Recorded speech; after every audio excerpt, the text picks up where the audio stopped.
बिस्मिल्लाहिर्रहमानिर्रहीम। अस्सलाम वालेकुम। फ़िज़िक्स क्लास 10 के आज मैं आपको मल्टीपल चॉइस क्वेश्चन यानी एमसीक्यूज़ कराऊंगी। पूरी बुक के एमसीक्यूज़ मैं आपको आज कराऊंगी और ये एमसीक्यूज़ जो मैं करा रही हूँ मैं इसलिए इनको जल्दी जल्दी कराती हूँ और शॉर्ट करके इसलिए कराती हूँ ताकि आपकी तमाम बुक के एक साथ आप कम टाइम में रिवाइज़ कर सकें। अगर आप लोगों को इस तरह जल्दी कराने से समझ में नहीं आता, फ़िज़िक्स क्लास 10 की प्लेलिस्ट के अंदर आप हर चैप्टर की एमसीक्यूज़ की वीडियोज़ देख सकते हैं। उसके अंदर मैंने एक एक एमसीक्यूज़ को जो है आपको बहुत अच्छी तरह से डिस्क्राइब किया हुआ होता है। यहाँ पर जो है मैं शॉर्टली इसलिए करती हूँ ताकि वीडियो ज़्यादा लंबी ना हो और आप कम टाइम में रिवाइज कर लें। फिजिक्स का चैप्टर नंबर 10 है हमारा, चैप्टर नंबर 1 कह लें या चैप्टर नंबर 10, और ये है जनरल वेव्स प्रॉपर्टीज़। तो हम स्टार्ट करते हैं चैप्टर नंबर 10 के एमसीक्यूज़। एमसीक्यूज़ नंबर 1 है, a girl throws a small stone in a lake, waves spread out from where the stone hits the water and travel to the bank of the lake. She notices that 10 waves reaches the side of the pond in a time of 5 seconds. What is the frequency of the waves? they कहते हैं कि एक लड़की ने जो है एक pond के अंदर एक स्टोन फेंका, पत्थर फेंका, और उसने ये नोटिस किया कि 5 सेकंड के अंदर 10 वेव जो हैं वो लेक के किनारे तक पहुंच रही हैं। तो हमें ये बताना है कि उन वेव्स की फ्रीक्वेंसी क्या होगी। तो बहुत सिंपल सा तरीका होता है, नंबर ऑफ वेव्स यानी जितनी भी वेव्स होती हैं उसको हम टाइम से डिवाइड कर देते हैं। तो इसमें नंबर ऑफ वेव्स कितना है, 10 है। तो हम क्या करेंगे, 10 को डिवाइड करेंगे टाइम से। टाइम कितना दिया, 5 सेकेंड। 5 सेकेंड से डिवाइड करेंगे, हमारे पास क्या आ जाएगा, 2। तो फ्रीक्वेंसी कितनी होगी उन वेव्स की, फ्रीक्वेंसी होगी 2 हर्ट्ज़। तो हम ऑप्शन सी 2 हर्ट्ज़ को मार्क करेंगे। MCQs नंबर 2 है, water waves can be use to show reflection, refraction and diffraction for each of these which row shows whether or not the speed of the water waves change. आपको ये बताना है कि water waves की speed किस चीज़ के अंदर change नहीं होती, रिफ्लेक्शन में, रिफ्रैक्शन में या डिफ्रैक्शन में। इनमें से कौन सी चीज़ है जिसके अंदर वाटर वेव्स की स्पीड जो है वो चेंज नहीं होती। तो देखिए, रिफ्लेक्शन के अंदर जो है वाटर वेव्स की स्पीड चेंज नहीं होती, रिफ्रैक्शन में वाटर वेव्स की स्पीड चेंज हो जाती है और डिफ्रैक्शन के अंदर भी नहीं चेंज होती। तो हमारे पास आंसर क्या बन रहा है इसका, नो, यस, नो। तो इसमें देखिए कौन सा ऑप्शन ऐसा है जिसमें ये है, इसके अंदर ऑप्शन सी देखें, नो, यस, नो। तो इसके अंदर कौन सा आंसर आएगा, ऑप्शन सी इसका आंसर आएगा, क्योंकि रिफ्लेक्शन के अंदर वाटर की वेव्स की स्पीड चेंज नहीं होती तो रिफ्लेक्शन में नो आएगा, रिफ्रैक्शन में चेंज हो जाती है इसमें यस आएगा, और डिफ्रैक्शन में चेंज नहीं होती तो नो आएगा। तो ऑप्शन सी इसका आंसर बनेगा। MCQs नंबर 3 है, the diagram shows water waves that moves more slowly after passing into shallow water, which diagram shows what happened to the wave. में ये बताना है कि जब वाटर वेव्स डीप वाटर से शैलो वाटर में एंटर होती हैं तो उनके अंदर क्या चेंजेस आते हैं। तो इसमें इन डायग्राम को देख के हमें बताना है। पहले मैं आपको बता दूं क्या चेंज आता है। जब भी वाटर की वेव डीप वाटर से शैलो वाटर में एंटर होती हैं तो उनकी जो वेव लेंथ होता है वो शॉर्ट हो जाता है और उनकी डायरेक्शन चेंज हो जाती है। ये दो चीज़ें उनकी चेंज होती हैं। तो अब इन डायग्राम को देखते जाते हैं और फिर बताते जाते हैं किसमें क्या हो रहा है। देखिए, इसके अंदर ये जो ग्रे कलर से दिखाया है ये डीप वाटर है और ये जो लाइट है ये है शैलो वाटर। तो अब देखें, इसके अंदर ये वाटर वेव्स डीप वाटर से जब शैलो वाटर में आई है तो ना ही इनकी डायरेक्शन चेंज हुई है ना ही इनकी वेवलेंथ चेंज हुई है। ये जो एरो है ये बता रहा है इनका वेवलेंथ कितना है। तो इसके अंदर कोई भी फ़र्क नहीं पड़ा, तो ये तो ऑप्शन भी गलत हो गया। इसके बाद अब सेकंड ऑप्शन देखते हैं। तो इसके अंदर देखें, ये वाटर की वेव जब शैलो वाटर के अंदर आई तो इनकी डायरेक्शन चेंज हो गई और इनका वेवलेंथ जो है इसको देखें, इसमें कम है और इधर ज़्यादा हो गया। तो इसके अंदर क्या हुआ, वाटर वेव्स की डायरेक्शन भी चेंज हो गई और वेवलेंथ बड़ा हो गया। लेकिन वेवलेंथ बड़ा नहीं होता, शॉर्ट हो जाता है, तो ये गलत हो जाएगा। ऑप्शन सी को देखते हैं हम। तो देखिए, वाटर की वेव जब शैलो वाटर के अंदर आई तो इनकी डायरेक्शन भी चेंज हो गई और इनका वेवलेंथ भी कम हो गया। देखिए यहाँ कितना ज़्यादा है और यहाँ कितना कम हो गया। डायग्राम के अंदर वेवलेंथ कम हो गया और डायरेक्शन भी चेंज हो गई। तो यही हमारा ऑप्शन जो है करेक्ट होगा। ठीक है, ये हमारा आंसर है। और इसके अंदर देखें तो इसके अंदर इन्होंने दिखाया कि जब वाटर की वेव शैलो वाटर में आई तो इनका वेवलेंथ भी छोटा हो गया और इनकी डायरेक्शन चेंज नहीं हुई। तो ये ऑप्शन भी नहीं आएगा। इसके अंदर ऑप्शन कौन सा आएगा कि जब भी वाटर वेव्स डीप वाटर से शैलो वाटर में एंटर होती हैं तो उनकी वेवलेंथ शॉर्ट हो जाती है और उनकी डायरेक्शन चेंज हो जाती है। ऑप्शन सी इसका आंसर है। तो ये वाली डायग्राम इसका आंसर है। MCQs नंबर 4 है, the diagram shows a water wave approaching a barrier with a gap.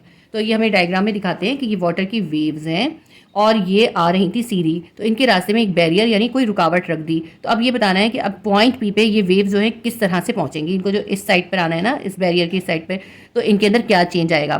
तो देखिए, जब भी वाटर वेव्स आ रही हों और उनके रास्ते में कोई रुकावट रख दी जाए, कोई बैरियर रख दिया जाए, तो उनके अंदर डिफ्रैक्शन पैदा होता है। यानी वो किस तरह डिफ्रैक्ट हो जाती हैं, वो सर्कुलर पैथ में डिफ्रैक्ट हो जाती हैं। देखिए, उनका इस तरह से डिफ्रैक्शन होता है। ये ज़्यादा सर्कुलर भी हो सकती हैं और कम सर्कुलर भी हो सकती हैं। ठीक है, तो इस डायग्राम से हमें क्या पता चल रहा है, जब वाटर की वेव्स बैरियर से टकराएंगी तो वो डिफ्रैक्ट हो जाएंगी। तो इसके अंदर कौन सा इफेक्ट आएगा, इसमें आएगा डिफ्रैक्शन। इसका मैं पहले पूरा ये पढ़ लेती हूँ। The wave reaches point P, what is the name of the effect that cause the wave to reach the point P. कहते हैं कि जब वाटर वेव्स बैरियर से टकराएं तो पॉइंट पी तक पहुंचने में उनके अंदर क्या क्या इफेक्ट पैदा होगा। तो इसका आंसर आएगा ऑप्शन ए, डिफ्रैक्शन, वो डिफ्रैक्ट हो जाएंगी। MCQ नंबर 5 है, water waves pass from deep into the shallow region then refracted, the characteristics of wave which will remain constant is. कहते हैं जब वाटर वेव डीप वाटर से shallow water के अंदर एंटर होती हैं तो उनके अंदर जो है कौन सा कैरेक्टरिस्टिक्स है वो चेंज नहीं होता, कांस्टेंट रहता है। तो अभी मैंने आपको बताया ना कि जब डीप से शैलो में आती हैं तो उनके दो कैरेक्टरिस्टिक चेंज हो जाते हैं, एक तो उनकी डायरेक्शन चेंज हो जाती है, दूसरा उनका वेवलेंथ चेंज हो जाता है। लेकिन एक चीज़ है जो चेंज नहीं होती, वो होती है फ्रीक्वेंसी। तो इसमें हम आंसर लगाएंगे ऑप्शन बी, फ्रीक्वेंसी। टाइम बचाने के लिए मैं इनके बाकी के ऑप्शंस नहीं पढ़ रही हूँ। MCQ नंबर 6 है, which is not a characteristics of wave. इनमें से कौन सा जो है वेव्स का कैरेक्टरिस्टिक नहीं है। एम्पलीट्यूड भी वेव का कैरेक्टरिस्टिक होता है, पीरियड भी होता है, वेलोसिटी भी होता है, सिर्फ मास जो है वो वेव का कैरेक्टरिस्टिक्स नहीं होता। तो हम ऑप्शन सी आंसर लगाएंगे, mass. Mass is not a characteristics of wave. MCQ number 7 है, when an oscillating object in simple harmonic motion its maximum speed occurs when the object is at its। जैसे suppose करें एक pendulum है, pendulum जो है अपनी mean position के right to left move करता है, इसे कहते हैं हम ऑसिलेटिंग मूवमेंट। तो जब पेंडुलम के अंदर या किसी भी ऑब्जेक्ट के अंदर ऑसिलेटिंग मूवमेंट हो रही होती है तो उसकी जो मैक्सिमम स्पीड होती है वो उसकी इस मीन पोजीशन पे होती है, या इसको कहते हैं हम इक्विलिब्रियम पॉइंट। इस इक्विलिब्रियम पॉइंट पर होती है। तो हमसे MCQs में ये पूछा था, कोई भी ऑसिलेटिंग ऑब्जेक्ट जब सिंपल हार्मोनिक मोशन कर रहा हो तो कौन से पॉइंट पर उसकी मैक्सिमम स्पीड होगी। तो उसकी जो मैक्सिमम स्पीड होगी वो उसके इक्विलिब्रियम पॉइंट पर होगी। इसके आगे वाला MCQs में इन्होंने पूछा है कि ये जो इसकी एक्सट्रीम पोजीशन है, यहाँ से पेंडुलम जो है नीचे अपनी मीन पोजीशन की तरफ क्यों आता है। तो इसकी रीज़न क्या होती है, यह ग्रेविटी की वजह से आता है। किस वजह से वापस नीचे आता है, ये ग्रेविटी की वजह से आता है। जब ये यहाँ पे अपनी इक्विलिब्रियम पॉइंट पर पहुँचता है तो ये यहाँ से फिर आगे कंटिन्यू करता है, और यहाँ से जो कंटिन्यू करता है उसकी रीज़न क्या होती है, उसकी रीज़न होती है इनर्शिया। ठीक है, ये मैंने आपको 3 ब्लैंक एक साथ समझा दिए इसके अंदर। तो MCQ नंबर 7 में जो हमसे पूछा था कि कौन से पॉइंट के ऊपर जो होती है उसकी स्पीड मैक्सिमम होती है, तो उसका आंसर आएगा option C, equilibrium point. MCQ number 8 है, is an oscillating pendulum the bob accelerate from its extreme position due to.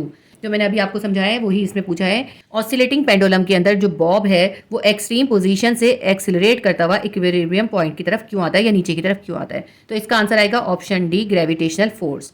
MCQs number 9 है, in the ball and bowl system the mean position is at. जो ball and bowl system होता है उसके अंदर mean position क्या होती है, ये होती है बॉल एंड बाउल सिस्टम। ये एक बॉल एंड बाउल सिस्टम है, इसके अंदर ये जो बॉल होती है एक्सट्रीम पोजीशन से अपनी मीन पोजीशन की तरफ मूव करती है। इस सिस्टम के अंदर जो मीन पोजीशन होती है वो इसका सेंटर ऑफ द बाउल होता है। ये जो बाउल का सेंटर है ये इसकी मीन पोजीशन होती है। तो बॉल एंड बाउल सिस्टम के अंदर मीन पोजीशन क्या होती है, इसका आंसर आएगा option C, centre of the bowl. MCQs number 10 है, oscillations are damped due to the presence of. Oscillation जो होते हैं, ये जो ऑसिलेशन होते हैं ना, अपनी मीन पॉइंट के राइट लेफ्ट मूव करती है कोई चीज़, उसे कहते हैं ऑसिलेशन। तो ऑसिलेशन जो होते हैं वो आहिस्ता आहिस्ता डैम्प हो जाते हैं, यानी कि उनका टाइम पीरियड जो होता है छोटा होता चला जाता है। तो उसकी क्या रीज़न होती है, उसकी रीज़न होती है फ्रिक्शनल फोर्स। ऑसिलेशन जो डैम्प हो जाते हैं उनकी रीज़न होती है फ्रिक्शनल फोर्स। तो हम लगाएंगे option C answer, frictional force. 10th chapter समझ लें या फर्स्ट चैप्टर समझ लें, इसके MCQs हमारे कंप्लीट हो गए। चैप्टर नंबर 11 या सेकंड चैप्टर है साउंड, इसके MCQs स्टार्ट करते हैं। MCQs नंबर 1 है, sound is a form of. Sound किस चीज़ की फॉर्म है, साउंड जो है मैकेनिकल एनर्जी की एक फॉर्म है। तो हम आंसर क्या लगाएंगे, option B, mechanical energy. MCQs number 2 है, audible frequencies range that a normal human ear can detect is. जो इंसान के कान के लिए ऑडिबल फ्रीक्वेंसी होती है ना, यानी इंसान का जो कान है वो कम से कम कितनी फ्रीक्वेंसी और ज़्यादा से ज़्यादा कितनी फ्रीक्वेंसी की आवाज़ को सुन सकता है। तो इंसानी कान जो होता है वो 20 हर्ट्ज से लेके 20 किलो हर्ट्ज तक की आवाज़ को सुन सकता है। जो 20 हर्ट्ज से कम होगी वो भी इंसानी कान नहीं सुन सकता, और जो 20 हर्ट्ज से ज़्यादा की आवाज़ें होती हैं वो भी हम सुन नहीं सकते। ठीक है, तो इसके अंदर आंसर क्या आएगा, ऑप्शन बी हम इसका आंसर लगाएंगे, 20 hertz and 20 kilo hertz. MCQ number 3 है, the approximate value of the speed of sound in air at 0 degree centigrade temperature is. हवा के अंदर जो साउंड की स्पीड है वो 0 डिग्री सेंटीग्रेड टेम्परेचर के ऊपर कितनी होती है। तो इसके अंदर इन्होंने सारे ऑप्शन गलत दिए हुए। इसका आंसर जो है 331 मीटर पर सेकेंड होती है। तो ऑप्शन ए को जो है बाय मिस्टेक इसमें 332 लिखा हुआ है, तो इसके अंदर हम लिखेंगे 331 मीटर पर सेकेंड। MCQ नंबर 4 है, sound travel faster in solids as compare to gases because of. Sound जो होती है वो गैसेज की निस्बत सॉलिड के अंदर ज़्यादा तेज़ी से ट्रेवल करती है या सफ़र करती है, इसकी रीज़न बतानी है। इसकी रीज़न क्या होती है, सॉलिड के मॉलिक्यूल जो होते हैं वो क्लोजली टाइट होते हैं। देखिए इस तरह से सॉलिड के मॉलिक्यूल जो होते हैं क्लोजली पैक्ड होते हैं।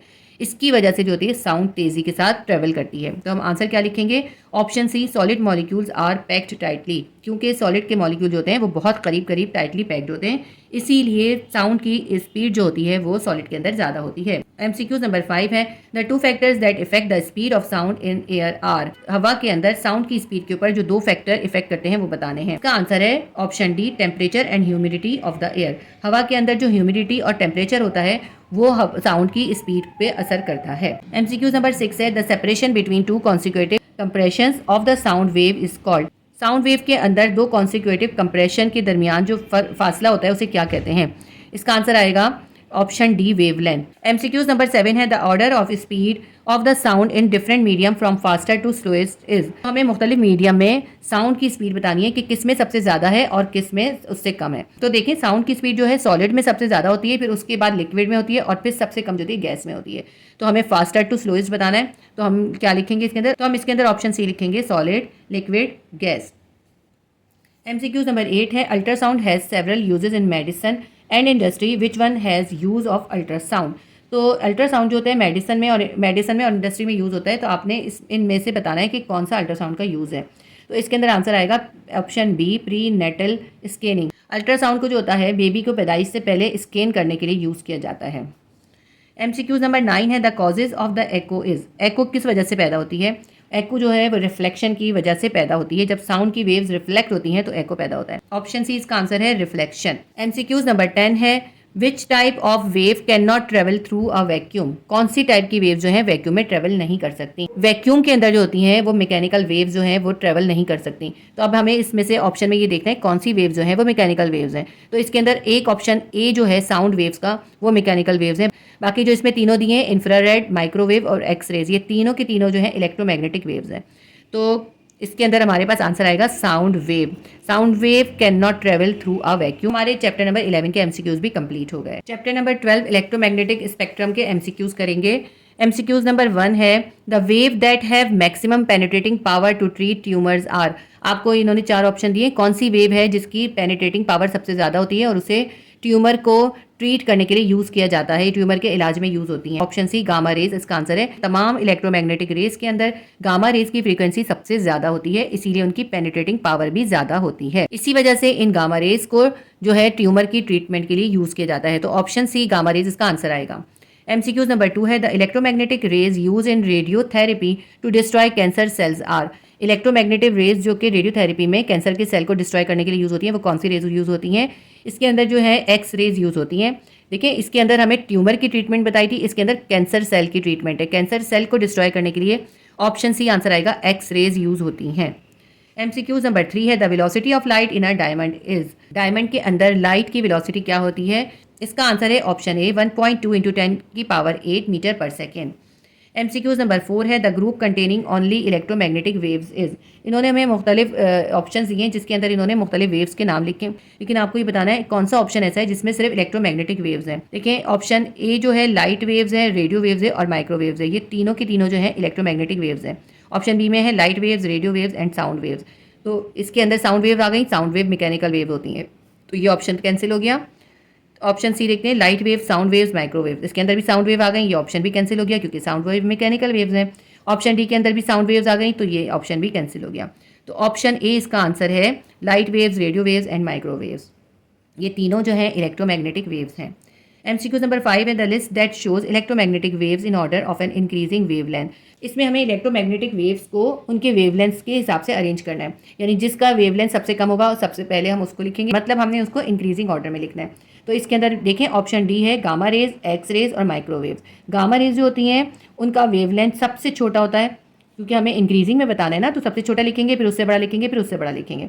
तो गामा रेज का वेवलेंथ सबसे छोटा होता है, उसके बाद एक्स रेज का वेवलेंथ उससे बड़ा होता है, और फिर एक्स रे से बड़ा वेवलेंथ जो होता है वो माइक्रोवेव्स का होता है। तो इंक्रीजिंग ऑर्डर में इसका आंसर ऑप्शन डी आएगा, gamma rays, X rays and microwaves. MCQ number 6 देखते हैं, the type of electromagnetic waves use in security scanners at night.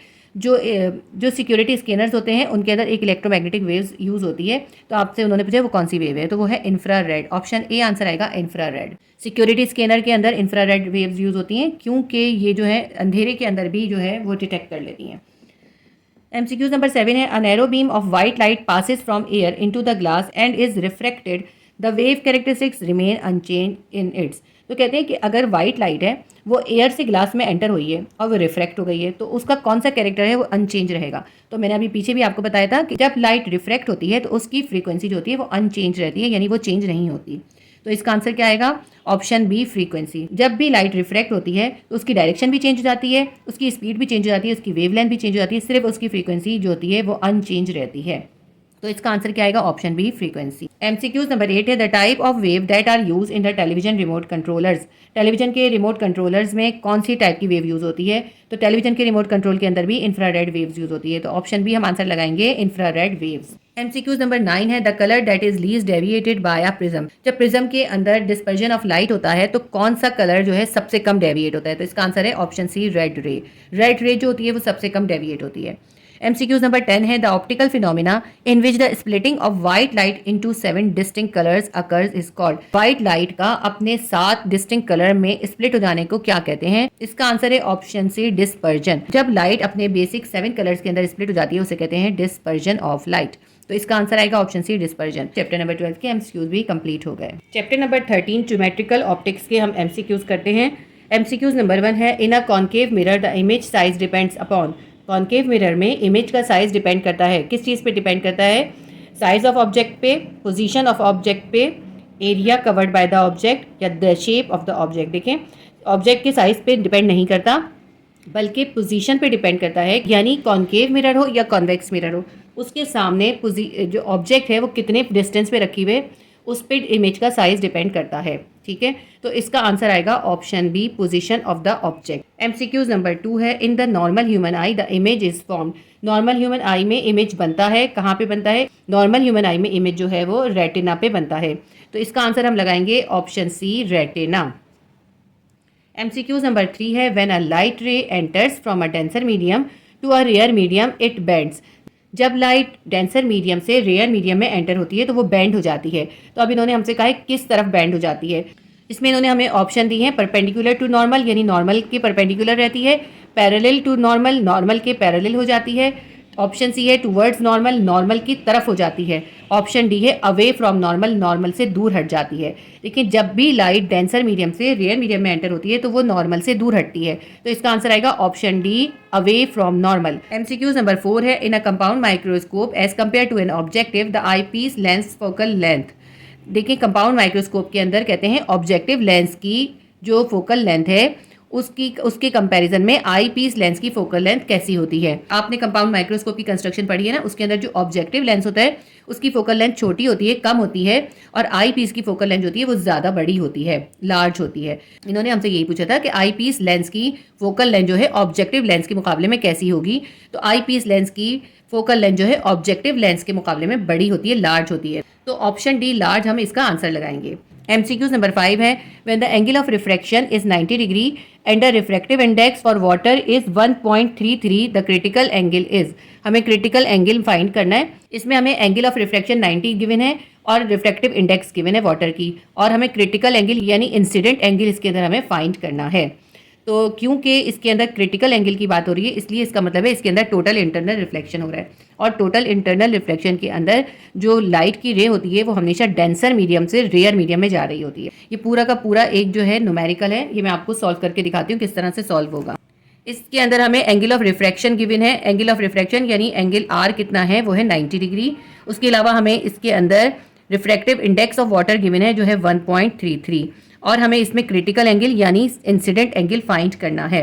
तो यहाँ हम सी भी लिख सकते हैं और आई भी लिख सकते हैं, क्रिटिकल एंगल हमें इसमें फाइंड करना है क्योंकि इसके अंदर क्रिटिकल एंगल है यानी इसके अंदर टोटल इंटरनल रिफ्लेक्शन हो रहा है, इसीलिए लाइट की रे जो होगी वो डेंसर से रेयर मीडियम में एंटर होगी। सबसे पहले हम स्नेल्स लॉ लिखते हैं। स्नेल्स लॉ है हमारा कि रिफ्रैक्टिव इंडेक्स जो होता है वो इक्वल होता है sine angle I upon sine angle R के, लेकिन क्योंकि लाइट की रे जो है वो डेंसर से रेयर में जा रही है तो स्नेल्स लॉ जो है इन्वर्स हो जाएगा। तो इन्वर्स होकर क्या बन जाएगा, हमारा refractive index will be equals to sine angle R ऊपर आ जाएगा और साइन एंगल आई जो है वो नीचे आ जाएगा। आई की जगह हम क्या लिखेंगे, सी लिखेंगे, एंगल सी। ये अब हमारा फॉर्मूला बन गया, इसके अंदर हम वैल्यू सब्स्टिट्यूट कर देते हैं। एन हमारे पास कितना गिवन है 1.33 और साइन एंगल आर कितना है, वो है हमारे पास साइन लिखा और एंगल आर कितना है 90, तो यहाँ पे 90 डिग्री लिख लेंगे।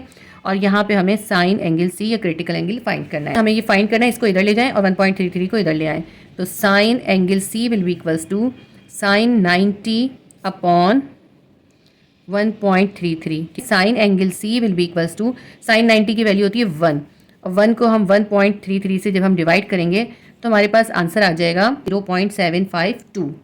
ठीक है, अब ये जो एंगल सी है इसको यहाँ पे अकेला कर लें, साइन को इधर ले जाते हैं, तो साइन इधर जाके क्या हो जाएगा, साइन इनवर्स हो जाएगा 0.752। अब कैलकुलेटर के अंदर आप शिफ्ट साइन दबा के और ये वैल्यू सब्स्टिट्यूट कर दें तो आपके पास इस एंगल सी की वैल्यू आ जाएगी 48.8 डिग्री। ये सब मैंने आपको जो है न्यूमेरिकल कराते हुए सब सिखाया हुआ है कि किस तरह से कैलकुलेटर में देखते हैं। तो हमारे पास क्रिटिकल एंगल निकल आया 48.8। तो एमसीक्यूज नंबर 5 का आंसर है ऑप्शन ए 48.8। एमसीक्यूज नंबर 6 है to view dim stars we use. जो स्टार चमकते नहीं है ना, डिम होते हैं, उनको देखने के लिए क्या चीज़ यूज़ होती है? इसका आंसर आएगा option D telescope. Dim stars को देखने के लिए टेलीस्कोप यूज होती है। एमसीक्यूज नंबर 7 है the human I act like अ। इंसान की आंख जो है किस तरह से एक्ट करती है? इंसान की आंख जो है कैमरे की तरह एक्ट करती है, तो इसका आंसर हम लगाएंगे option A camera. MCQs number 8 है a magnifying glass forms and enlarged. जब एक मैग्नीफाइंग ग्लास है उसके सामने कोई ऑब्जेक्ट आती है तो उससे एक तो बड़ा इमेज बनता है, और कैसा बनता है? उस मैग्नीफाइंग ग्लास की तरफ ही बनता है, और वो इमेज होता है वो वर्चुअल होता है, और वो इमेज अपराइट होता है। तो इसके अंदर ऑप्शन में देख लेते हैं। ऑप्शन ए में तो रियल है, ऑप्शन बी में भी रियल है, ऑप्शन सी में देखते हैं वर्चुअल एंड अपराइट, यानी वर्चुअल होगा और अपराइट होगा, और ऑप्शन डी में वर्चुअल एंड इन्वर्टेड, वर्चुअल होगा और उल्टा होगा। तो इसका आंसर क्या आएगा? मैग्नीफाइंग ग्लास में हमेशा वर्चुअल एंड अपराइट इमेज बनता है, तो ऑप्शन सी इसका आंसर लगाएंगे virtual and upright image. MCQs number 9 है the entire light is reflected into the same denser medium which is called total dash. जब लाइट रिफ्लेक्ट होके उसी सेम डेंसर मीडियम के अंदर वापस आ जाए तो इसे हम क्या कहते हैं? इसे हम कहते हैं टोटल इंटरनल रिफ्लेक्शन। तो ऑप्शन बी इसका आंसर आएगा total internal reflection. MCQs number 10 है in the optic fibre the core is made of glass और प्लास्टिक ऑफ रिलेटिवली। इस एमसीक्यूज में हमसे ये कहते हैं कि ऑप्टिक फाइबर का जो कोर होता है वो ग्लास या प्लास्टिक से बना होता है, तो इसका रिफ्रैक्टिव इंडेक्स जो होता है वो कैसा होता है? देखिए, हमने पढ़ा था कि ऑप्टिक फाइबर के दो पार्ट होते हैं, एक कोर होता है और दूसरा क्लैडिंग होता है। तो इस जो कोर होता है ना वो ग्लास या प्लास्टिक से बना होता है और उसका रिफ्रैक्टिव इंडेक्स जो होता है वो हाई होता है। तो इसके अंदर आंसर हमें यही पूछा है कि उसका रिफ्रैक्टिव इंडेक्स कैसा होता है, तो इसके अंदर हम ऑप्शन बी आंसर लगाएंगे हाई रिफ्रैक्टिव इंडेक्स। कोर का रिफ्रैक्टिव इंडेक्स जो होता है वो हाई होता है। एमसीक्यूज नंबर 11 है अब magnifying glass is also called. Magnifying glass को हम क्या कहते हैं? उसको हम कहते हैं सिंपल माइक्रोस्कोप। ऑप्शन सी आएगा सिंपल माइक्रोस्कोप। एमसीक्यूज नंबर 12 है the defect in which the image is form beyond the retina is called. देखिए, हमें मालूम है कि आई के अंदर जो है इमेज जो है वो रेटिना पे बनता है, लेकिन अगर वो रेटिना पे ना बने बल्कि उससे दूर जाके बने, बियॉन्ड रेटिना यानी रेटिना से आगे जाके बने, तो इस डिफेक्ट को क्या कहते हैं? इसको कहते हैं हम लॉन्ग साइटेंड। ऑप्शन ए इसका आंसर आएगा लॉन्ग साइटेंड। लॉन्ग साइटेंड वाले जो होते हैं उनको दूर की चीज़ तो क्लियर नजर आ जाती है लेकिन करीब की चीज़ सही नहीं दिखाई देती। एमसीक्यूज नंबर 13 है the short sighted can be corrected by using. Short sighted को करेक्ट करने के लिए क्या यूज करते हैं? शॉर्ट साइटेंड का मतलब है कि उस शख्स को करीब की चीज़ तो सही दिखाई देगी लेकिन दूर की चीज़ सही नहीं दिखाई देगी। इस डिफेक्ट को करेक्ट करने के लिए जो है कॉनकेव लेंस यूज होता है, और इसके अंदर जो है हमारे पास जो चारों ऑप्शन है उसमें इन्होंने हमें कॉनकेव लेंस का ऑप्शन नहीं दिया। तो आप जो इसके अंदर है ना, ये एक कोई भी ऑप्शन काट दीजिए और उसकी जगह इसका आंसर आएगा कॉनकेव लेंस। ठीक है, यहाँ पे जो है मेरा ख्याल है इन्होंने गलती से कॉन्वेक्स ग्लासेस लिख दिया है। ठीक है, तो इसके लिए क्या यूज होगा? कॉनकेव लेंस यूज होता है। एमसीक्यूज नंबर 14 है lenses from images through. Lens के अंदर जब लाइट की रे एंटर होती है तो वो रिफ्रैक्ट हो जाती है जिसकी वजह से इमेज बनते हैं, तो इसका आंसर आएगा option B refraction. MCQs number 15 है to illuminate the inaccessible places in the tooth dentist use. इसमें इन्होंने हमसे ये पूछा है कि डेंटिस्ट जो है वो दांत का एग्जामिन करने के लिए क्या यूज करते हैं? डेंटिस्ट जो होते हैं वो कॉनकेव मिरर यूज करते हैं, तो इसका आंसर आएगा ऑप्शन ए कॉनकेव मिरर। हमारे चैप्टर नंबर 13 के एमसीक्यूज कंप्लीट हो गए। चैप्टर नंबर 14 है इलेक्ट्रोस्टैटिक्स। इसके एमसीक्यूज स्टार्ट करते हैं। एमसीक्यूज नंबर 1 है the branch of physics which deal with the charges at rest is called. Physics की वो ब्रांच जो ऐसे चार्जेस से डील करती है जो रेस्ट पर हों। ठीक है, ऐसे चार्जेस जो मूव नहीं कर रहे हों उनके बारे में जिस ब्रांच में हम पढ़ते हैं फिजिक्स की वो कहलाती है इलेक्ट्रोस्टैटिक्स। ऑप्शन बी इसका आंसर आएगा इलेक्ट्रोस्टैटिक्स। MCQs नंबर 2 है the magnitude of force between two unit positive charge when the distance between them is 1 metre would be. तो इन्होंने कहा है कि अगर दो पॉजिटिव चार्ज हैं उनके दरमियान 1 मीटर का डिस्टेंस है तो उसमें फोर्स का मैग्नीट्यूड क्या कहलाएगा। तो वो फोर्स का मैग्नीट्यूड है वो कहलाएगा कूलोम्स कांस्टेंट। ठीक है, ऑप्शन डी इसका आंसर आएगा कूलोम्स कांस्टेंट। MCQs नंबर 3 है Coulomb's law most closely resembles with. Coulomb's law जो है वो बहुत ज़्यादा मुमासलत रखता है, सिमिलैरिटी रखता है किससे। कूलोम्स का लॉ जो है वो न्यूटन्स के ग्रेविटेशनल लॉ से बहुत रिजेंबलेंस रखता है, मुशाबिहत रखता है। तो MCQs नंबर 3 का आंसर आएगा option B Newton's law of gravitation. MCQs number 4 है if the electrostatic force between two electrons is F newton then the electrostatic force between two proton at the same distance is. देखिए electrostatic force जो है दो electron के दरमियान F Newton है, तो electrostatic force दो प्रोटॉन के दरमियान उसी सेम डिस्टेंस पे कितनी होगी। तो आप ये हमेशा याद रखिएगा कि इलेक्ट्रॉन पे नेगेटिव चार्ज होता है, प्रोटॉन पे पॉजिटिव चार्ज होता है, मगर इनकी जो चार्ज की क्वांटिटी है ना वो इक्वल होती है। तो इसलिए दोनों के ऊपर जो इलेक्ट्रोस्टैटिक फोर्स होती है वो भी इक्वल होती है। तो अगर दो इलेक्ट्रॉन के दरमियान F है तो दो प्रोटॉन के दरमियान भी F ही होगी। तो इसका आंसर आएगा option D F। MCQs number 5 है the direction of electric force and electric field intensity is. Electric force की डायरेक्शन और इलेक्ट्रिक फील्ड की इंटेंसिटी इनके दरमियान क्या रिलेशन होता है। तो इसका आंसर आएगा पैरेलल टू ईच अदर। हमेशा इलेक्ट्रिक फोर्स की डायरेक्शन और इलेक्ट्रिक फील्ड की इंटेंसिटी जो होती है वो एक दूसरे के पैरेलल होती हैं।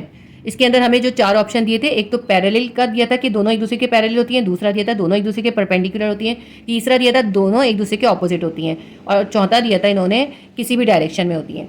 तो ऑप्शन ए इसका आंसर आएगा parallel to each other.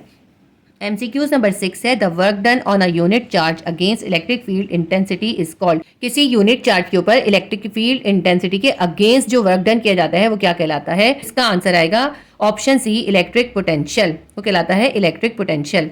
MCQs number 7 है the capacitance of capacitors increases when they connected in.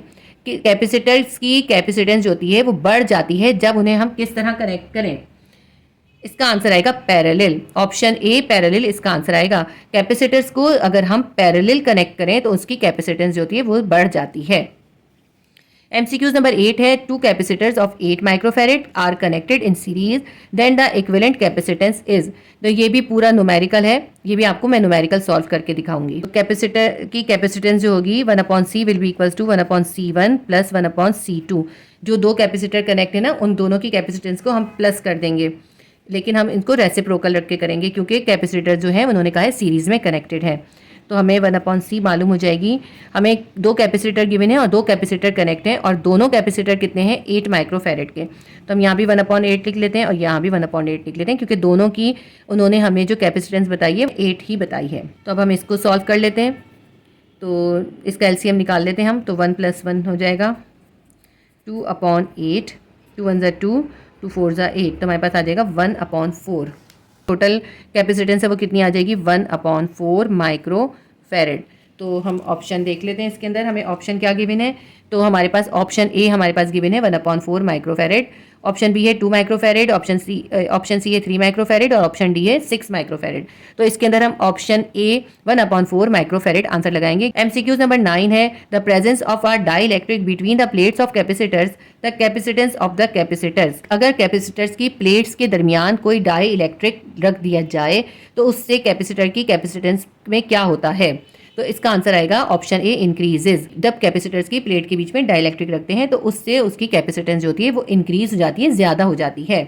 MCQs number 10 है if the area of the parallel plates capacitor is doubled then the capacitance will be. तो अगर capacitors की plate का area जो है वो double कर दिया जाए तो उसकी कैपेसिटेंस में क्या होगा। कैपेसिटर्स की कैपेसिटेंस जो होती है वो उसकी प्लेट्स के एरिया के डायरेक्टली प्रोपोर्शन होती है। अगर हम उसकी प्लेट का एरिया डबल कर देंगे तो उसकी कैपेसिटेंस भी डबल हो जाएगी। इसका आंसर हम लिखेंगे ऑप्शन सी डबल। हमारे इस चैप्टर के MCQs भी कंप्लीट हो गए। चैप्टर 15 करंट इलेक्ट्रिसिटी के MCQs स्टार्ट करते हैं। MCQs नंबर 1 है in an electric circuit when electrons move from low to high potential they will. जब इलेक्ट्रिक सर्किट के अंदर इलेक्ट्रॉन जो है वो लो पोटेंशियल से हाई पोटेंशियल की तरफ मूव करते हैं तो उनमें क्या होता है। ऑप्शन ए इसका आंसर आएगा गेन एनर्जी, उनकी एनर्जी जो होती है वो बढ़ जाती है। MCQs नंबर 2 है, in an electric circuit and ammeter is always connected in. Electric circuit के अंदर अमीटर को हमेशा कैसे कनेक्ट करते हैं? इलेक्ट्रिक सर्किट के अंदर अमीटर को हमेशा सीरीज में कनेक्ट करते हैं। तो इसका ऑप्शन ए आंसर आएगा सीरीज। MCQs नंबर 3 है, resistance of a conductor does not depend on. Conductor की जो रेजिस्टेंस होती है वो किस चीज़ पे डिपेंड नहीं करती। तो इसके अंदर हमें ऑप्शन दिए थे, length of conductor, area of cross section और डेंसिटी और रेजिस्टिविटी। कंडक्टर की रेजिस्टेंस है ना, कंडक्टर की लेंथ पे और एरिया पे और रेजिस्टिविटी पे तो डिपेंड करती है, लेकिन डेंसिटी पे डिपेंड नहीं करती। तो इसका आंसर आएगा option C, density. MCQs number 4 है, Ohm's law state that. Ohm's law के हिसाब से कौन सा स्टेटमेंट ठीक है? तो इसका आंसर आएगा option D, current increases as voltage increases. जैसे ही वोल्टेज इंक्रीज होता है करंट भी इंक्रीज हो जाता है, यानी करंट जो है I will be directly proportion to voltage के। ठीक है, आई जो होता है वो वोल्टेज के डायरेक्टली प्रोपोर्शन होता है। MCQ नंबर 5 है, the condition when the resistance of a circuit is zero is known as. जब भी किसी सर्किट की अंदर रेजिस्टेंस जो होती है वो जीरो होती है तो उसको हम, इस कंडीशन को हम क्या कहते हैं? तो इसके अंदर देखिए इन्होंने जैसे ऑप्शन दिए थे ना, तो उससे आप कंफ्यूज नहीं होगा। इन्होंने कहा था close circuit, open circuit, short circuit और जीरो सर्किट। तो इसके अंदर जीरो सर्किट नहीं आएगा। जब किसी सर्किट के अंदर रेजिस्टेंस जीरो होती है तो उसको हम कहते हैं शॉर्ट सर्किट। MCQs नंबर 5 का आंसर है option C, short circuit. MCQs number 6 है, the condition for the validity of Ohm's law is that. Ohm's law की जो वैलिडिटी है उसके लिए कौन सी कंडीशन ज़रूरी है? तो इन्होंने देखिए हमें ऑप्शन दिए थे, temperature should remain constant, temperature constant रहना चाहिए। ऑप्शन बी दिया था, current should be proportional to voltage, current को प्रोपोर्शनल होना चाहिए वोल्टेज के। ऑप्शन सी है, resistance must be wire wound type, resistance जो है वो हमेशा वायर की शक्ल में वाउंडेड होनी चाहिए। तो देखें ओम्स लॉ के लिए ये तीनों ही कंडीशन मस्ट है, यही तीनों कंडीशन जब होती हैं तभी ओम्स लॉ अप्लाई होता है। अगर इनमें से कोई एक भी कंडीशन नहीं होती तो फिर ओम्स लॉ अप्लाई नहीं होता। तो इसका आंसर हम लगाएंगे option D, all of the above. ये तीनों ही कंडीशन जो है वो जरूरी है ओम्स लॉ के लिए। MCQ नंबर 7 है, Ohm's law is not applicable to. Ohm's law किसके ऊपर एप्लीकेबल नहीं होता? तो इसका आंसर है option A, semiconductors. Ohm's law जो है सेमीकंडक्टर्स पे अप्लाई नहीं होता। MCQ नंबर 8 है, two resistance of 6 ohm and 12 ohms are connected in parallel. दो रेजिस्टेंस है, एक 6 ओम की है, एक 12 ओम की है, उनको पैरेलल कनेक्ट किया है। देयर नेट रेजिस्टेंस इज, उनकी नेट रेजिस्टेंस कितनी होगी? ये भी छोटा सा न्यूमेरिकल है। MCQ नंबर 8 को हम सॉल्व करके देख लेते हैं। तो देखिए हमें दो रेजिस्टेंस दिए, एक R1 रेजिस्टेंस है वो कितनी है, 6 ओम्स है, और R2 रेजिस्टेंस है वो है 12 ओम्स। और दोनों जो हैं ये सीरीज़, ये दोनों जो हैं पैरेलल कनेक्ट हुई हैं। जब रेजिस्टेंस पैरेलल कनेक्ट होती हैं तो वो भी रेसिप्रोकल लिखी जाती हैं। देखिए अभी हमने कैपेसिटर की निकाली थी ना, कैपेसिटेंस। कैपेसिटर जो थे जब सीरीज़ में कनेक्ट होते हैं तो रेसिप्रोकल होते हैं, और रेजिस्टेंस जब पैरेलल कनेक्ट होती हैं तो रेसिप्रोकल होती हैं। तो हमें जो आर ई इसमें फाइंड करनी है, टोटल रेजिस्टेंस। तो 1/RE will be equals to 1/R1 plus 1/R2 हम कर देंगे। 1/R1 कितनी है, 1/6 प्लस R2 कितनी है, 1/12 आ जाएगी। इन दोनों का हम LCM निकाल लेते हैं। 2 आ जाएगा यहाँ पे, 12 1 12, तो हमारे पास आ जाएगा 3/12। ठीक है, 3 1 3, 3 4 12, 1/RE will be equals to 1/4 के। अब इन दोनों को हम रेसिप्रोकल कर देंगे तो RE will be equals to 4 ohms हमारे पास आंसर आ जाएगा। अब हम देखते हैं हमारे पास 4 ओम्स जो है वो ऑप्शन में गिवन है या नहीं। ऑप्शन सी है 4 ओम्स, तो हम MCQ नंबर 8 का आंसर लगाएंगे option C, 4 ohms. MCQ number 9 है, the property of a body to oppose the flow of electric charge through it is called electric. कोई किसी बॉडी के अंदर से जो इलेक्ट्रिक चार्ज फ्लो हो रहा है तो उसकी बॉडी की वो प्रॉपर्टी बताएं जो उसको उस इलेक्ट्रिक चार्ज के फ्लो को अपोज करती है। किसी भी बॉडी के अंदर से जब इलेक्ट्रिक चार्ज फ्लो होता है तो उस बॉडी के अंदर एक रेजिस्टेंस की प्रॉपर्टी होती है जो उस इलेक्ट्रिक चार्ज के फ्लो को अपोज करती है। तो इसका आंसर आएगा option C, resistance. MCQ number 10 है, which of the following is the purpose of connecting a battery in an electric circuit. तो बैटरी को इलेक्ट्रिक सर्किट से कनेक्ट करने का मकसद क्या होता है? जब हम किसी इलेक्ट्रिक सर्किट के अंदर बैटरी को कनेक्ट करते हैं तो उसका पर्पज़ ये होता है कि कंडक्टर के अंदर जो है पोटेंशियल डिफरेंस जो है वो कांस्टेंट रहे। तो इसका आंसर आएगा option C, to maintain constant potential difference across the conductor. हमारे इस चैप्टर के MCQs भी कंप्लीट हो गए। चैप्टर 15 इलेक्ट्रोमैग्नेटिज्म के MCQs स्टार्ट करते हैं। MCQs नंबर 1 है, which statement is true about the magnetic poles. Magnetic poles के मुतालिक कौन सा स्टेटमेंट ट्रू है?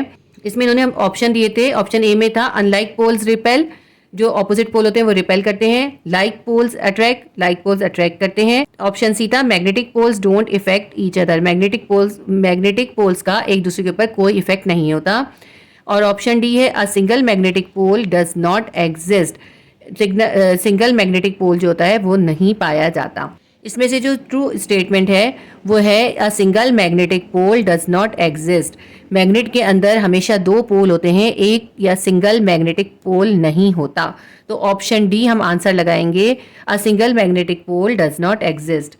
MCQ नंबर 2 है what is the direction of the magnetic field lines inside a bar magnet, bar magnet के inside यानी उसके अंदर मैग्नेटिक फील्ड की डायरेक्शन जो होती है वो क्या होती है। इसका हम आंसर लिखेंगे option D, there are no magnetic field lines, bar magnet के इनसाइड कोई मैग्नेटिक फील्ड लाइंस नहीं होती। जितनी भी मैग्नेटिक फील्ड लाइंस होती हैं ना वो मैग्नेट के बाहर होती हैं और वो नॉर्थ से साउथ की तरफ होती हैं, लेकिन इनसाइड में कोई मैग्नेटिक फील्ड लाइंस नहीं होती। MCQ नंबर 3 है the presence of a magnetic field can be detected by, magnetic field की प्रेजेंस को हम किससे डिटेक्ट कर सकते हैं। इसका आंसर है ऑप्शन डी मैग्नेटिक कंपास।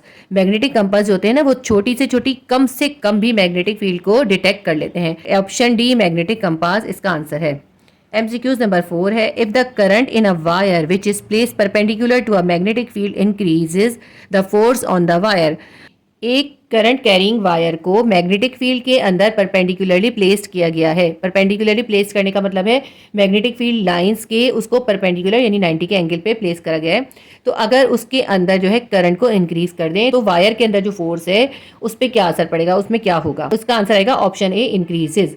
तो ऐसे वायर को जिसमें से करंट गुजर रहा है उसको मैग्नेटिक फील्ड में परपेंडिकुलरली अगर प्लेस किया जाए और उसके अंदर करंट को इंक्रीज कर दें तो उसके ऊपर जो फोर्स है वो भी इंक्रीज हो जाएगी। तो ऑप्शन ए इंक्रीजेस हम आंसर लगाएंगे। MCQ नंबर 5 है अ DC motor convert, DC motor जो है वो कन्वर्ट करता है।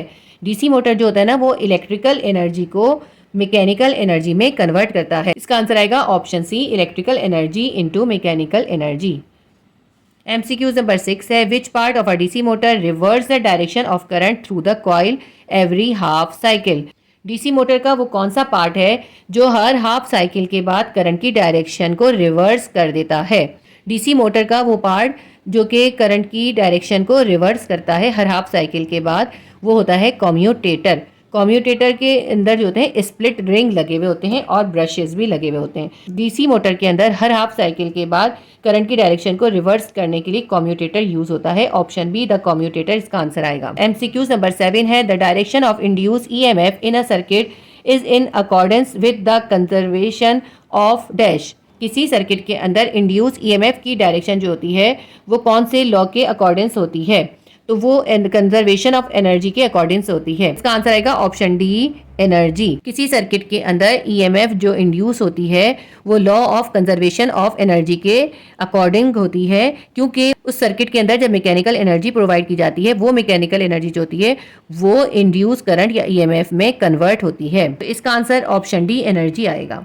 MCQ नंबर 8 है the step up transformer, step up transformer क्या करता है, तो स्टेप अप ट्रांसफार्मर जो होता है वो इनपुट वोल्टेज को इंक्रीज कर देता है, जितना कम वोल्टेज दिया जाता है वो उसको बढ़ा देता है।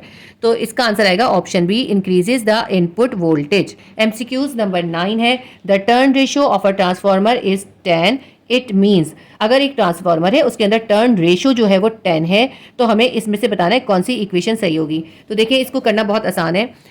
NS यानी कि टर्न्स इन सेकेंडरी कॉइल को हम डिवाइड करेंगे टर्न्स इन प्राइमरी कॉइल से, विल बी इक्वल्स टू जो टर्न रेशियो होगा उसको हम लिख देंगे। टर्न रेशियो उन्होंने कहा है 10 है, ठीक है। तो अब NS को हम यहीं छोड़ देते हैं तो NP को 10 के पास ले जाते हैं तो क्या बन गया, NS will be equals to 10 NP। तो MCQ नंबर 9 का हम आंसर लगाएंगे option C NS is equals to 10 NP। इस चैप्टर के MCQs यहाँ पे कंप्लीट हो गए। चैप्टर नंबर 17 इंट्रोडक्टरी इलेक्ट्रॉनिक्स के MCQs करते हैं। MCQs नंबर 1 है the metals are good conductor of electricity because they have free, metal जो होती हैं वो इलेक्ट्रिसिटी के गुड कंडक्टर होती हैं क्योंकि उनके पास फ्री इलेक्ट्रॉन्स होते हैं। तो इसका आंसर आएगा ऑप्शन ए इलेक्ट्रॉन्स, ठीक है। MCQ नंबर 2 है the continuous flow of electrons is made possible by a device called, एक डिवाइस है जिसकी वजह से इलेक्ट्रॉन को कंटिन्यूसली फ्लो कराया जा सकता है। तो वो कौन सी डिवाइस है हमें इसमें ये बताना है। तो वो डिवाइस है इलेक्ट्रॉन गन। इलेक्ट्रॉन गन जो होती है वो इलेक्ट्रॉन बीम की शक्ल में इलेक्ट्रॉन का कंटिन्यूस फ्लो करती है। तो हम इसका आंसर लगाएंगे option B, electron gun. MCQs number 3 है, the electric field can be detect. Electric field को डिटेक्ट किया जा सकता है।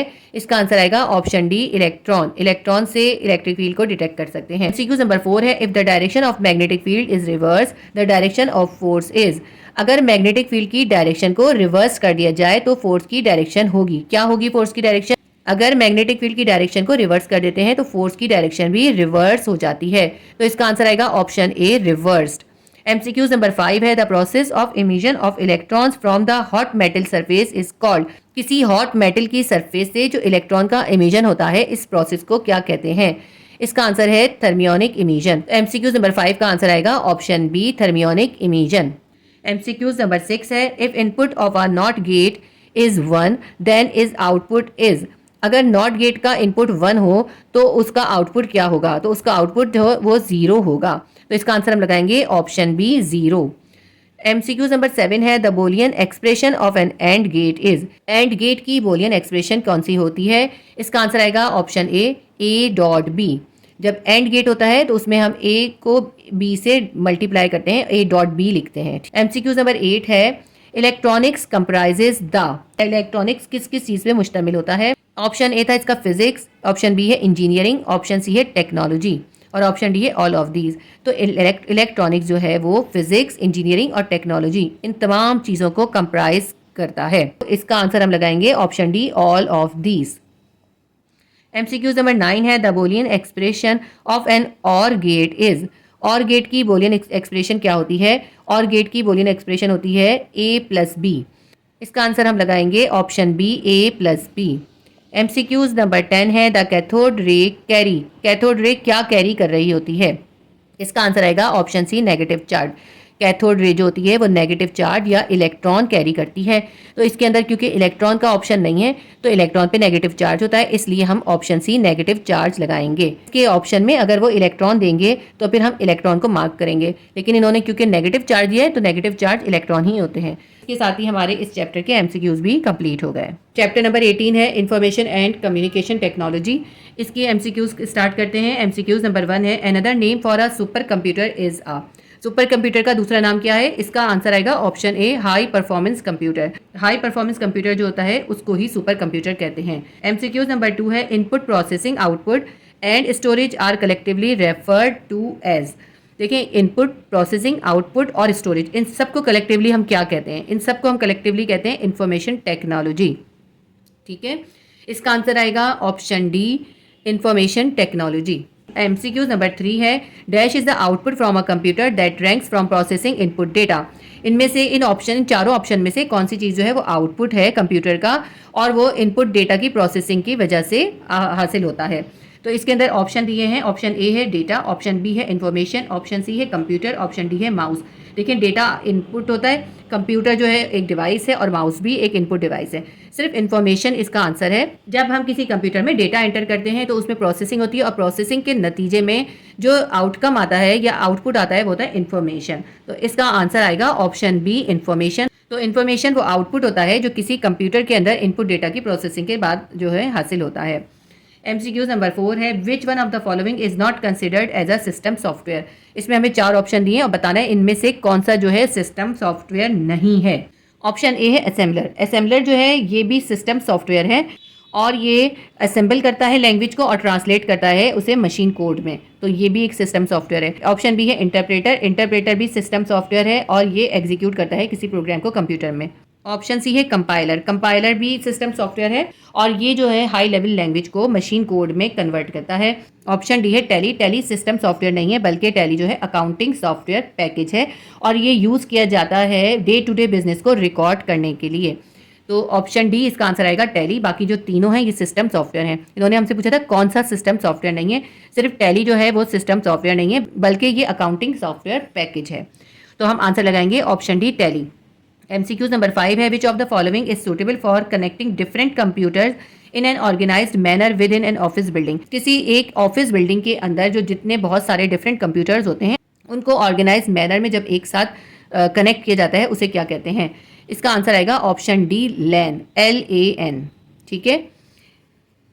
MCQs नंबर 6 है, a computer program that translate one programme instruction at a time into machine language is called. Computer का वो कौन सा प्रोग्राम है जो प्रोग्राम इंस्ट्रक्शंस को मशीन लैंग्वेज में ट्रांसलेट करता है? तो मैंने अभी ऊपर आपको बताया था, वो होता है इंटरप्रेटर। तो इसका आंसर हम लगाएंगे option A, interpreter. MCQs number 7 है, the name given to a sequence of instruction in a computer language to get the desired result is. Computer language के अंदर जो सीक्वेंस के साथ इंस्ट्रक्शन डाली जाती हैं अपना डिजायर्ड रिजल्ट हासिल करने के लिए, वो क्या कहलाता है? इसका आंसर आएगा ऑप्शन ए, प्रोग्राम। प्रोग्राम जो होता है वो इंस्ट्रक्शन का सीक्वेंस होता है।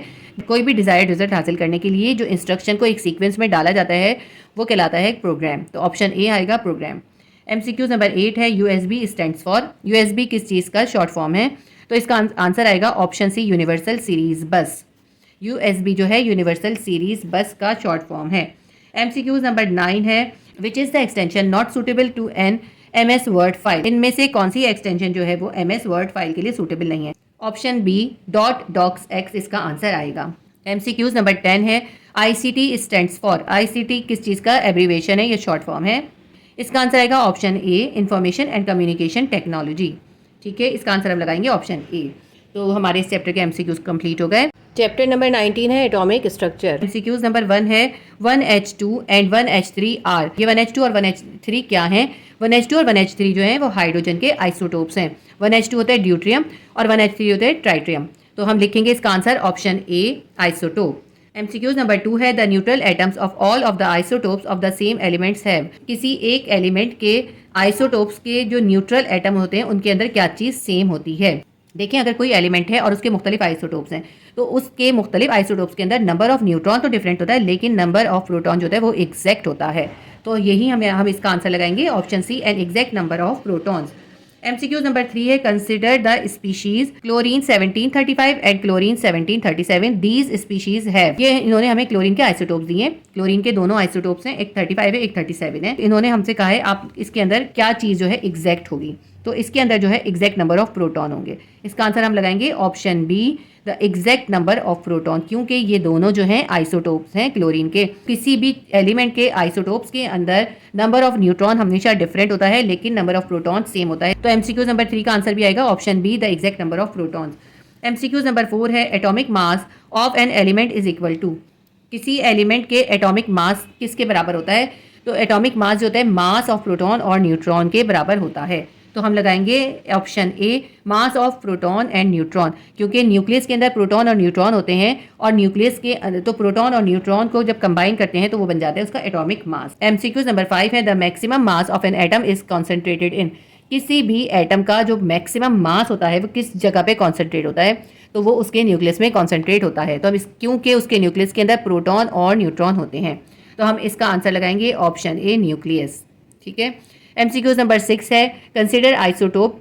यूरेनियम का आइसोटोप दिया इन्होंने 92 to 37 of uranium, the number of neutron in it is. देखें, ये जो 92 है ना, ये इसका एटॉमिक नंबर है और नंबर ऑफ प्रोटॉन भी कह सकते हैं और एटॉमिक नंबर भी कह सकते हैं। और ये जो 237 है ये इसका एटॉमिक मास है। एटॉमिक मास में से हम माइनस कर देंगे ये एटॉमिक नंबर या नंबर ऑफ प्रोटॉन को, तो हमारे पास नंबर ऑफ न्यूट्रॉन आ जाएंगे। अब 237 में से 92 माइनस करेंगे तो हमारे पास आएगा 145। तो इसका आंसर हम लगाएंगे ऑप्शन सी, 145। MCQ नंबर 7 है, the symbol denotes the proton number is. Proton number को हम कौन सी सिंबल से जाहिर करते हैं? नंबर ऑफ प्रोटॉन्स को हम Z से जाहिर करते हैं, तो ऑप्शन डी इसका आंसर आएगा Z। MCQ नंबर 8 है, the number of neutrons in protium is. Protium के अंदर कितने न्यूट्रॉन्स होंगे? तो ऑप्शन ए दिया है नो, यानी कोई भी नहीं होगा। ऑप्शन बी दिया है 1, ऑप्शन सी दिया है 2, ऑप्शन डी दिया है 3। तो देखिए ये है प्रोटियम 1H1 जो होता है प्रोटियम का सिंबल होता है, और इसका एटॉमिक मास कितना है वो है 1 और एटॉमिक नंबर कितना है वो है 1। और नंबर ऑफ न्यूट्रॉन हम कैसे निकालते हैं? एटॉमिक मास में से हम एटॉमिक नंबर को माइनस कर देते हैं। अब 1 में से 1 माइनस करेंगे हमारे पास कितना आ जाएगा? 0 आ जाएगा। तो प्रोटियम के अंदर कितने न्यूट्रॉन होंगे? 0 न्यूट्रॉन होंगे। तो यानी कि कोई भी न्यूट्रॉन नहीं होगा, नो न्यूट्रॉन। तो इसके अंदर ऑप्शन ए हम लगाएंगे नो, यानी कोई न्यूट्रॉन नहीं होगा। अगर ऑप्शन में 0 होता तो हम 0 को टिक करते हैं। MCQ नंबर 9 है, in an atom the nucleus when compare to the extra nuclear part is. किसी एटम के अंदर हम न्यूक्लियस को उसके एक्स्ट्रा न्यूक्लियर पार्ट से, यानी न्यूक्लियस के बाहर वाले पार्ट से कंपेयर करें तो क्या हमें पता चलता है? तो इसका आंसर आएगा option B, smaller in volume but heavier in mass. जो न्यूक्लियस है वो छोटा सा होता है वॉल्यूम में, मगर उसका मास जो होता है वो बहुत ज़्यादा होता है। तो हम ऑप्शन बी लगाएंगे, smaller in volume but heavier in mass. MCQs number 10 है, if element B has 5 proton and 6 neutron what will be the symbol of element B. अब देखिए इन्होंने हमें कहा है कि एक एलिमेंट है बी, ठीक है, ये हमने लिख दिया एलिमेंट बी है, उसके अंदर 5 प्रोटॉन है। 5 प्रोटॉन का मतलब क्या है, उसका एटॉमिक नंबर कितना है, 5 है। तो एटॉमिक नंबर हम नीचे लिखते हैं, हमने लिख दिया 5 एटॉमिक नंबर है, यानी नंबर ऑफ प्रोटॉन है। और उन्होंने कहा उसमें 6 न्यूट्रॉन है। पहले तो हम ये बताएंगे इसका एटॉमिक मास क्या होगा। तो देखिए नंबर ऑफ प्रोटॉन और नंबर ऑफ न्यूट्रॉन को हम कंबाइन कर देंगे तो उसका एटॉमिक मास बन जाएगा।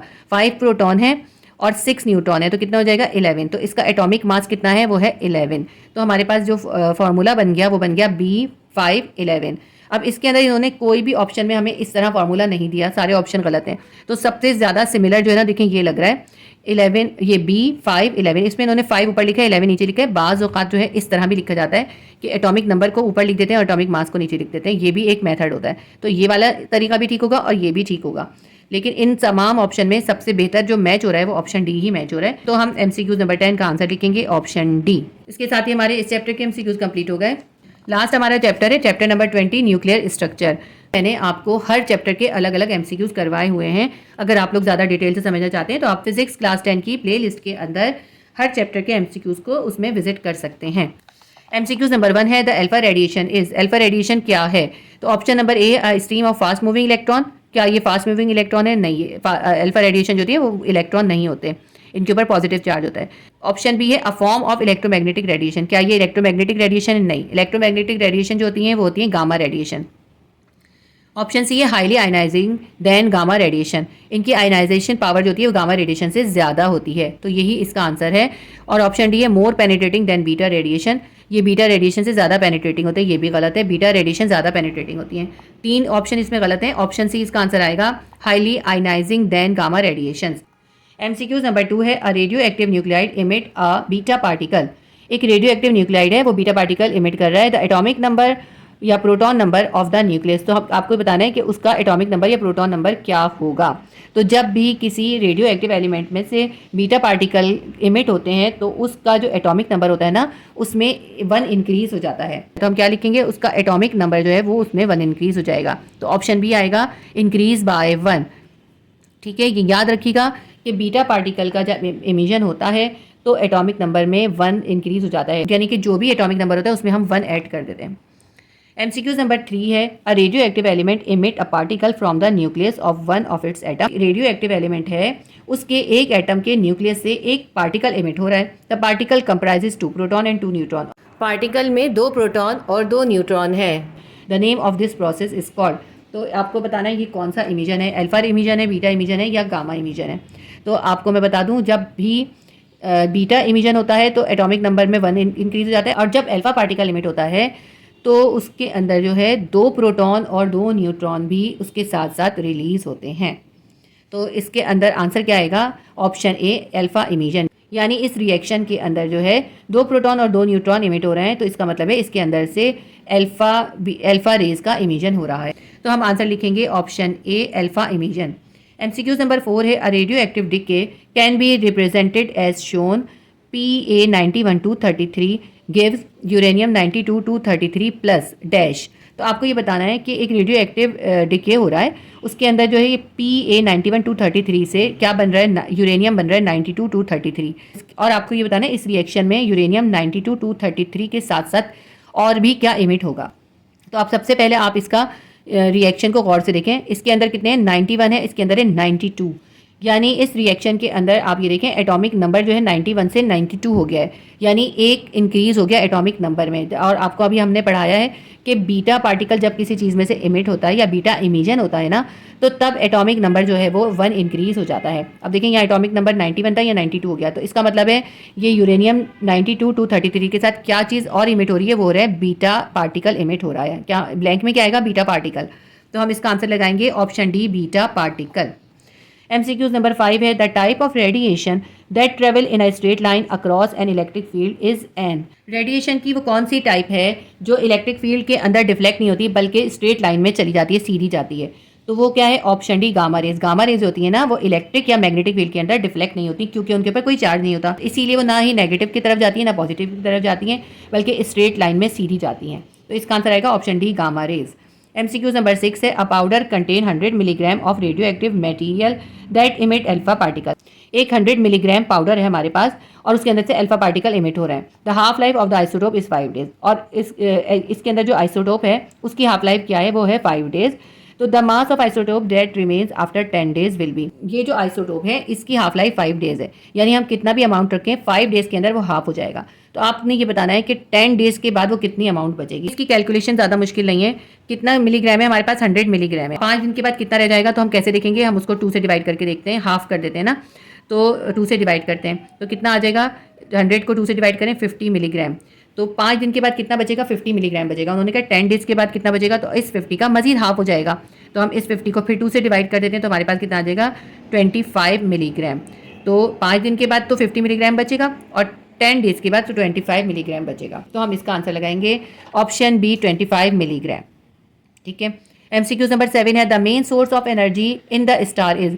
स्टार के अंदर जो है एनर्जी की मेन सोर्स क्या होती है, स्टार के अंदर एनर्जी की मेन सोर्स जो है वो न्यूक्लियर फ्यूजन होती है। ये मैंने आपको, जब मैंने इसके चैप्टर के क्वेश्चन आंसर कराए बहुत अच्छी तरह न्यूक्लियर फ्यूजन रिएक्शन समझाया है। और जब सन के अंदर या स्टार्स के अंदर जो न्यूक्लियर फ्यूजन रिएक्शन होता है वो भी मैंने बहुत अच्छी तरह एक्सप्लेन किया आपको। MCQ नंबर 8 है, the splitting of a heavy nucleus into smaller nuclei is called. Heavy nuclei का छोटे न्यूक्लियाई में या स्मॉलर न्यूक्लियाई में स्प्लिट होने को क्या कहते हैं। इसका आंसर है ऑप्शन बी, फिजन। जब भी कोई हैवी न्यूक्लियस स्मॉलर न्यूक्लियाई के अंदर डिवाइड या स्प्लिट हो जाता है उसे हम कहते हैं fission reaction. Option B, fission answer आएगा। MCQ नंबर 9 है, a process in which 2 light nuclei combine to form a heavier nucleus is called. वो प्रोसेस जिसके अंदर 2 हल्के न्यूक्लियाई या लाइट न्यूक्लियाई आपस में कंबाइन होकर एक हैवी न्यूक्लियस बना लेते हैं, वो क्या कहलाता है। इसका आंसर आएगा ऑप्शन ए, न्यूक्लियर फ्यूजन।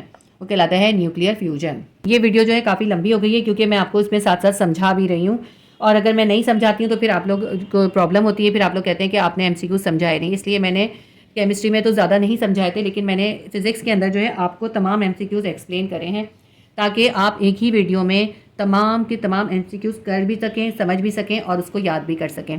अब हम MCQ नंबर 10 करते हैं, which rays shows the nature and the penetrating ability of beta particle. इस चार्ट में से आपको बताना है कि बीटा पार्टिकल की नेचर और पेनिट्रेटिंग एबिलिटी क्या है। बीटा पार्टिकल जो होते हैं ना वो नेचर वाइज है, वो इलेक्ट्रॉन होते हैं क्योंकि उनके ऊपर नेगेटिव चार्ज होता है, और जो है उनकी पेनिट्रेटिंग एबिलिटी जो होती है अल्फा पार्टिकल से ज़्यादा होती है, और वो थिन पेपर से भी गुजर जाते हैं, थिक पेपर से भी गुजर जाते हैं, लेकिन एल्युमिनियम की कुछ मिलीमीटर की शीट से वो रुक जाते हैं। तो इसका आंसर आएगा ऑप्शन सी, इलेक्ट्रॉन होती है उनकी नेचर, और स्टॉप किस चीज़ से होते हैं, वो a few millimeter of aluminium foil से, a few millimeter of aluminium sheet से। तो इसका आंसर हम ऑप्शन सी लगाएंगे। MCQ नंबर 11 है, compared with alpha particle and beta particle gamma rays. Gamma rays को आपको अल्फा और बीटा पार्टिकल से या अल्फा और बीटा रेज से कंपेयर करना है। देखिए गामा रेज जो होती है ना उनकी पेनिट्रेटिंग पावर जो होती है वो अल्फा और बीटा इन दोनों से ज़्यादा होती है, यानी सबसे ज़्यादा सिग्निफिकेंट जो पेनिट्रेटिंग पावर होती है वो गामा रेज की होती है। तो इसका आंसर हम लगाएंगे option C, have the most significant penetrating effect. MCQ number 12 है, the severe health hazards caused by radioactive emission is are. जो रेडियो एक्टिव इमिशन के से सबसे ज़्यादा सीवियर हेल्थ का हैजर्ड या प्रॉब्लम क्या होती है। तो इसके अंदर ऑप्शन दिए इन्होंने, ऑप्शन ए है कैंसर, ऑप्शन बी है जेनेटिक चेंजेस, ऑप्शन सी है डीप साइटेड बर्न, और ऑप्शन डी है all of these. Radio active emission से कैंसर भी हो जाता है, जेनेटिक चेंज भी आते हैं, और डीप साइड बर्न भी हो जाते हैं, यानी बहुत गहरे जख्म भी हो जाते हैं। इसका आंसर हम लगाएंगे option D, all of these. Radio active emission से ये तीनों सीवियर हेल्थ हैजर्ड जो हैं वो हो सकते हैं। तो option D, all of these answer आएगा। MCQ नंबर 13 है, radio active materials should be handled carefully, which safety measures does not reduce the risk of using radio active material. Radio active material को बहुत ध्यान से इस्तेमाल करना चाहिए, लेकिन कौन सा सेफ्टी मेजर ऐसा है जिसको ले लें तब भी उससे रेडियो एक्टिव मटेरियल का कोई रिस्क कम नहीं होता। टेम्परेचर हाई हो या लो हो उससे रेडियो एक्टिव मटेरियल के ऊपर कोई फ़र्क नहीं पड़ता, और टेम्परेचर लो हो तब भी रेडियो एक्टिव मटेरियल का जो रिस्क होता है वो कम नहीं होता। तो इसका हम आंसर लगाएंगे option B, keeping the material at low temperature. Low temperature पे रखने से भी रेडियो एक्टिव मटेरियल का रिस्क जो होता है या उसके जो नुकसानात होते हैं वो कम नहीं होते। MCQ नंबर 14 है, a scientist experiments using a sealed source that emit beta particle. एक साइंटिस्ट जो है एक एक्सपेरिमेंट कर रहा है और उसके पास जो सोर्स है उससे बीटा पार्टिकल इमिट हो रहे हैं। The range of the beta particle in the air is about 30 centimetre, और बीटा पार्टिकल जो है हवा के अंदर तकरीबन 30 सेंटीमीटर दूर तक जा सकते हैं। The precaution that is most effective to protect the scientist from the radiation. अगर साइंटिस्ट को रेडिएशन से बचना है तो वो कौन सी प्रिकॉशन उसके लिए सबसे ज़्यादा इफेक्टिव होगी। उसके लिए सबसे ज़्यादा इफेक्टिव ये होगी कि वो सोर्स कि वो उस रेडियो एक्टिव सोर्स को जो हैंडल करे तो उसको दूर से हैंडल करे और उसको हैंडल करने के लिए जो है कोई लॉन्ग टोंग्स वगैरह यूज़ करे। तो इसका आंसर आएगा option A, handling the source with long tongs. MCQs number 15 है, the safety way to dispose of a large quantity of radioactive waste is. जो रेडियो एक्टिव वेस्ट की बड़ी quantity होती है उसको डिस्पोज करने के लिए सबसे सेफेस्ट तरीका क्या है? इसका आंसर आएगा option A, बरीइंग it in a dry rock deep underground. सबसे बेहतरीन तरीका जो रेडियो एक्टिव वेस्ट को डिस्पोज करने का होता है वो ये होता है कि उसको बहुत गहरी बड़ी बड़ी चट्टानों के अंदर गहराई तक दबा दिया जाए। और जो दूसरे ऑप्शन थे कि उसको ड्रेन में बहा दें या फिर उसको आग में चला दें या फिर उसको समंदर में डाल दें, तो ये सब ऑप्शन गलत हैं। सबसे बेहतरीन तरीका ये है option A, बरीइंग it in a dry rock deep underground. इसके साथ ही हमारे इस बुक के तमाम चैप्टर्स के MCQs भी कंप्लीट हो गए। अगर मेरी वीडियो से आपको थोड़ी सी भी हेल्प मिली है तो आप वीडियो को ज़रूर लाइक कीजिएगा, लाइक करें और शेयर करें ताकि दूसरे बच्चों की भी हेल्प हो। Please do like, share and subscribe my channel. Allah Hafiz.